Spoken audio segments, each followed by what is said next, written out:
Right breaking చూస్తున్నాం. ములుగు జిల్లాలో అధికార పార్టీ నేతలు పేకాట పాపారావులు అవతారం ఎత్తారు. కొంతకాలంగా పేకాట దందా జోరుగా సాగిస్తున్నారని తెలుస్తోంది.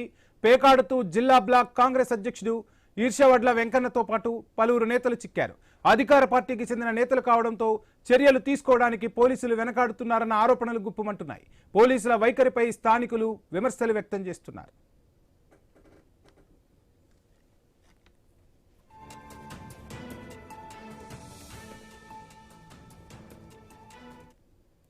ములుగు జిల్లాలో అధికార పార్టీ నేతలు పేకాట పాపారావులు అవతారం ఎత్తారు. కొంతకాలంగా పేకాట దందా జోరుగా సాగిస్తున్నారని తెలుస్తుంది.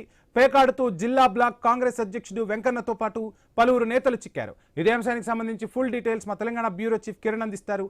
కిరణ్, ప్రజాప్రతినిధులంటే ప్రజలకు స్ఫూర్తినిచ్చేలా ఉండాలి, కానీ వీళ్లే చట్ట వ్యతిరేక కార్యకలాపాలకు పాల్పడుతున్నారు. పేకాట లాంటి దందాలను నిర్వహిస్తున్నారు. విజువల్స్లో కూడా మనం చూస్తున్నాం.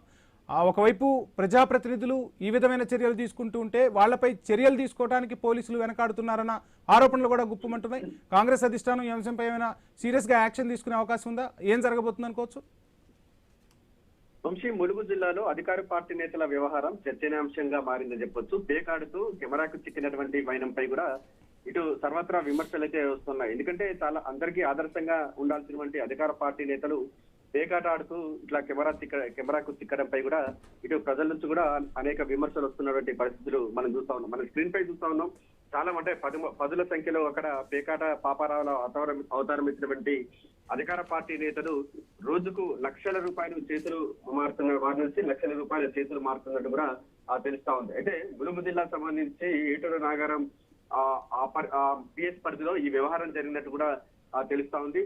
అయితే అందులో ఒకరు వారి పేకాడుతున్నటువంటి వ్యవహారాన్ని మొత్తం కూడా మొబైల్లో షూట్ చేసినట్టు కూడా తెలుస్తా ఉంది. ఆ తర్వాత సోషల్ మీడియాలో వైరల్ చేసినట్టు కూడా తెలుస్తా ఉంది. ప్రస్తుతం అయితే ములుగు జిల్లాలో అధికార పార్టీ నేతల పేకాట వ్యవహారం అయితే సోషల్ మీడియాలో చక్కర్లు కొడతా ఉంది. ఆ నేపథ్యంలోనే అనేక విమర్శలు కూడా వస్తూ ఉన్నాయి. ఎందుకంటే బహిరంగ ప్రదేశాల్లో కూడా అక్కడక్కడ చాలా మంది సామాన్యులు పేకాడుతూ ఉంటారు, పోలీసులకు పట్టుబడుతూ ఉంటారు. వారిపై కఠినంగా వ్యవహరించేటువంటి పోలీసులు అధికార పార్టీ నేతలపై ఎందుకు చర్యలు తీసుకోవడం లేదనేటువంటి విమర్శలు కూడా వస్తా ఉన్నాయి. అధికార పార్టీ నేతలు కావడమే పోలీసులు చర్యలకు వెనకాడుతున్నారనేటువంటి ఆరోపణలు కూడా వెలువడుతున్నాయి. పోలీసుల వైఖరిని కూడా స్థానిక ప్రజలైతే తప్పుపడుతూ ఉన్నారు. ఎందుకంటే సామాన్యుడిపై మాత్రమే కొరడా జొలిపించేటువంటి పోలీసులు అధికార పార్టీ నేతలపై ఎందుకు చూసి చూడనట్టు వ్యవహరిస్తున్నారనేటువంటి ఆరోపణలు అయితే విమర్శలు కూడా వస్తా ఉన్నాయి. అయితే ములుగు జిల్లాలో చాలా కాలంగా కూడా ఇలా ఫామ్ హౌస్ కావచ్చు, బహిరంగ ప్రదేశాలు కావచ్చు, ఒక ఇంటిని పేకాట స్థావరంగా మలుచుకున్నటువంటి అధికార పార్టీ నేతలు రోజుకు లక్షల రూపాయలు వారి నుంచి చేతులు మారుతున్నట్టు కూడా మనకు స్పష్టంగా తెలుస్తా ఉంది. మన స్క్రీన్ పై కూడా చూస్తా ఉన్నాం. పదుల సంఖ్యలో ఒక ఇంట్లో కూర్చొని కూడా పేకాడుతున్నటువంటి వ్యవహారాన్ని కూడా మనం చూస్తా ఉన్నాం. ఇప్పటికైనా పోలీసులు స్పందించి ఆ పేకాట ఆడుతున్నటువంటి వారిపై చర్యలు తీసుకోవాలనేటువంటి డిమాండ్ కూడా ప్రజల నుంచి వినబడతా ఉన్నాయి. మరోవైపు అక్కడ పేకాట ఆడుతున్నటువంటి ఆ పేకాట రాయులలో జిల్లా బ్లాక్ కాంగ్రెస్ అధ్యక్షుడు ఈర్ష్యవడ్ల వెంకన్న కూడా ఉన్నట్టు కూడా తెలుస్తా ఉంది. ఆయనతో పాటు ఆయన అనుచరులు కూడా పేకాడుతున్నట్టు కూడా తెలుస్తా ఉంది. అయితే ఈ వ్యవహారం సంబంధించి కూడా ఇప్పటికే నిన్న నుంచి కూడా పెద్ద ఎత్తున సోషల్ మీడియాలో వైరల్ అవుతుంది. ప్రజల నుంచి కూడా అనేక విమర్శలు వస్తున్నాయి. పోలీసుల వైఖరిని కూడా ప్రజలు తప్పుపడతా ఉన్నారు. Vamshi, thank you Kiran.